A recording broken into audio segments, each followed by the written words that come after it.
Boas palavras, poesias e reflexões.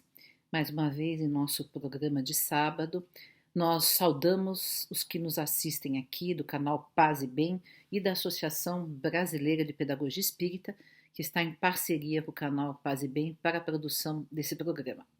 Hoje, nós não vamos falar sobre política, sobre questões filosóficas mais profundas, mas vamos nos deter em uma questão psicológica, sentimental, que provavelmente todos nós, em algum momento da vida, atravessamos, alguns com maior dor, outros com menos dor, pessoas muito intensas, muito emotivas, talvez sofram mais, mas todos nós, no decorrer da vida, encontramos algum tipo de abandono, de ruptura, de conflito que nos distanciam de pessoas amadas, queridas, né? Às vezes por nenhum motivo, às vezes por algum motivo sério, né? Às vezes por motivos que poderiam ter sido conversados, trabalhados, administrados, mas que as pessoas não têm, às vezes, a capacidade emocional ou o desejo ou a vontade, ou não fazem terapia o suficiente para aprenderem a solucionar conflitos. Às vezes, também porque se tratam ou se trataram de relacionamentos abusivos, mas que é, nós amávamos a pessoa, né? E de repente nos vemos privadas da presença. Eu não estou falando da morte física, porque a morte física de alguém, a morte de alguém que amamos, nos provoca um luto, né? Sem dúvida alguma, e o luto pode ser prolongado, pode ser complicado, pode ser profundo, dependendo do tipo de relação que nós tenhamos tido com a pessoa, que nós tivemos com a pessoa, do tempo de convivência, enfim, mas são lutos que, digamos assim, a pessoa não tem culpa porque morreu, a não ser que tenha sido prática de suicídio, que também aí o luto se complica muito, né? Porque aí a gente se sente talvez responsável, culpado, abandonado, e aí são vários sentimentos conflitantes. Mas eu acho o pior luto é aquele em vida, né? Que quando alguém que nós amamos muito se afasta, né? Entra em processo de conflito irreconciliável por anos, por alguns anos, por muitos anos, pela vida toda, e isso nos provoca uma dor muito grande. E como então superar esse tipo de dor? Como lidar com isso, né? Quer dizer, eu como pessoa reencarnacionista, acho que sempre, em algum ponto do tempo e do espaço, haverá uma reaproximação, haverá uma reconciliação, né? Isso se não for possível ainda nessa vida. Eu acho que a gente deve fazer todas as tentativas possíveis e impossíveis para aproximação. É claro que não, nunca, jamais perpetuando ou permitindo ou repetindo um relacionamento abusivo, né? Claro que se for uma questão de abuso e abusos graves, sexuais, violentos, então muitas vezes, na maioria das vezes, o melhor realmente é uma ruptura, né? Pelo menos enquanto o abusador não reconhecer, não se tratar, não voltar atrás, não se modificar, o que nem sempre é possível, né? Mas às vezes é possível.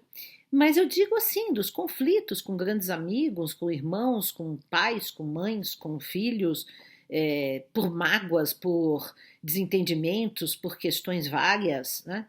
É sempre tão bom a gente estar à beira da morte com o coração limpo, limpo de mágoa, limpo de raiva, perdoando a todos, sendo perdoado por todos. Isso é uma das coisas que quem trabalha com cuidados paliativos, tanatologia, sabe, né? Que na hora da morte, o que mais perturba a pessoa, uma das coisas que mais perturba a pessoa que está morrendo, é quando ela não se reconciliou, é quando ela não disse para aqueles que ela ama que amava essas pessoas, quando ela não pediu perdão, quando ela não perdoou. Ou seja, esse momento de enfrentamento da verdade, de enfrentamento da morte, que a morte é a grande verdade, é a grande passagem que todos nós enfrentaremos um dia, nesse momento, nada como a consciência em paz, tranquila, reconciliada com todos. E mesmo se alguém não quis se reconciliar conosco, se de nossa parte nós fizermos o possível, se de nossa parte nós perdoamos, pedimos perdão, estamos em paz de consciência, então vamos em paz. A pessoa que não quis reconciliar, que depois vai ter que se haver com a própria consciência, né? Então, isso é fato que muitas vezes, na hora da morte, o que pega é isso. Às vezes a pessoa não morre durante dias, tá para morrer, não morre, enquanto não chega aquela pessoa que ela quer ver para ter um entendimento, né? Que ela quer pedir perdão, ou dizer que perdoa, ou que, enfim, quer se reconciliar. E isso é muito trabalhado na questão dos cuidados paliativos, e isso demonstra o quanto é importante a gente olhar para essas coisas. Mas às vezes o outro não quer, às vezes o outro não vem, às vezes o outro não dá o passo na medida em que nós damos o passo. Então, como reagir, né? Como trabalhar com isso? E aí nós temos a ideia do desapego, né? Que é preciso amar com desapego, é preciso amar além do tempo, né? Olhar além do tempo é ver que o amor que nós conservamos nos basta, apesar de, às vezes, não ser retribuído. É nós nos satisfazermos com o nosso amor. Ou seja, o amor doado já é o suficiente, né? Mesmo que não haja retribuição. Isso, claro, é no caso de amores que, como eu dizia, que são incontornáveis, né? É lógico que no relacionamento entre cônjuges, entre pares afetivos, né? Isto é mais improvável e mais difícil, porque é um tipo de amor que exige reciprocidade. Agora, quando se trata de um amor familiar, de um amor de irmão, de um amor de pai, de mãe, de filho, esse amor ele não é possível de ser reprimido, não é possível de ser escondido. Embora magoado, embora ferido, embora abusado, a gente tem que reservar um lugar, né, de perdão, tem que reservar um lugar de amor que se sobrepõe a essas mágoas. E tem que tratar essas mágoas, porque as mágoas se tornam feridas, e as feridas se tornam até feridas físicas, doenças, né, problemas psíquicos graves, porque se nós não conseguimos nos livrar ou superar dessas mágoas, essas mágoas nos atingem em cheio, né? E como que a gente supera uma mágoa? Compreendendo o outro, por que ele agiu assim, quais foram as motivações, quais foram os determinantes da educação que ele teve, ele não recebeu, ele não tem para dar, ele não consegue dar o que ele precisava, devia ou poderia nos dar, né? Então, esse tipo de compreensão, de nos colocarmos no lugar do outro, e esperarmos o tempo, e entregarmos a Deus, e entregarmos a vida, é um tipo de atitude, de autocura que nos preserva deste envenenamento da mágoa que nos adoece. Porque a mágoa, ela adoece o corpo e adoece a alma. Então é preciso que nós saibamos lidar com isso. E também assim a gente tem que ver que isso faz parte da contingência do estado da humanidade. Eu sempre falo, né? Sempre conto aquela passagem de Jesus que é muito, muito famosa, né? Que ele apareceram 10 leprosos para ele curar, né? E ele falou, vão até o sacerdote se apresentar, e no caminho os 10 ficaram curados. E um só voltou para agradecer. E ele perguntou, onde estão os outros 9? Eles também não foram curados? Então, a ingratidão, a deserção, a falta de reciprocidade é algo muito comum na humanidade. Nessa história de Jesus, nós vemos que foi 1 sobre 10 que apenas mostrou sua gratidão e veio reconhecer o que Jesus tinha feito por ele, né?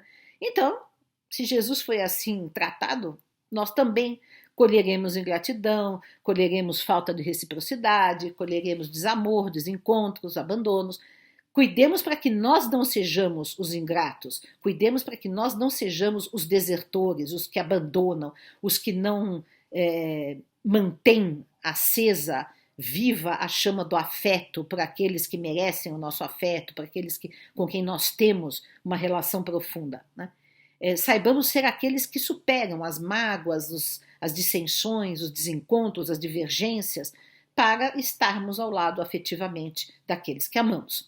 Então, é um assunto complexo que muitas vezes nos faz sofrer, mas que vale a nossa meditação, a nossa análise, e claro, eu virei agora com 3 poesias hoje. Duas estão nesse meu livro, duas vermelhas, né? E a outra que eu fiz recentemente, por esses dias, né? Uma delas, a primeira, é bem triste, porque eu estou descrevendo o que é esta saudade de alguém que amamos e que nos abandonou, foi embora, está longe, né? Por vontade própria. Mas eu sempre tenho por hábito e por voto poético nunca terminar um poema para baixo. Embora eu possa discorrer sobre as desgraças, sobre lamentar, falar sobre várias questões que nos ferem, sempre eu procuro, pelo menos na última estrofe, dar uma subida, uma elevada, né? Uma mensagem otimista, né? Que eu acredito, não é artificial. Saudade que fere. Saudade é um espinho tênue que machuca o coração, que leva a alma para longe e a joga em gélido chão.